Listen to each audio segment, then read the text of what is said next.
لو انت وشريك حياتك عندكم نفس لغة الحب وبتعبروا لبعض بنفس اللغة، دي حاجة جميلة ونعمة كبيرة ومريحة جدا، وهتفهمكم لغة الحب دي اكتر.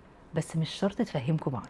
كلمة نفهم بعض بالنسبة لي يعني في حاجة انا مش فاهمها محتاجة افهمها، وكلمة تفاهم، ودي حاجة شخصية يعني مش علمية خالص، بحس ان فيها مجهود وشغل عشان نقرب لبعض.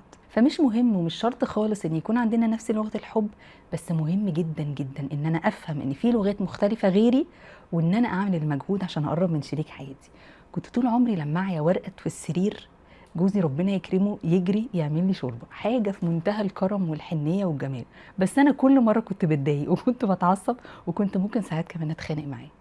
لحد ما فهمت ان واحده زيي اهم حاجه عندها الوقت الجيد او الكواليتي تايم، وهي حاسه بضعف المرض بتبقى عايزاه جنبي، يتكلم معايا، يونسني، نتفرج مع بعض على حاجه.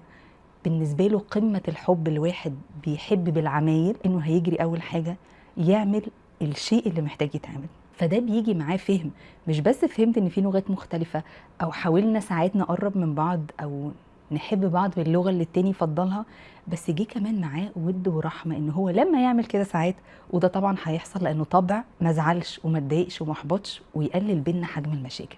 منظور مختلف خالص بيزود الود والرحمة بين الاتنين، ومش شرط خالص يكون نفس لغة الحب.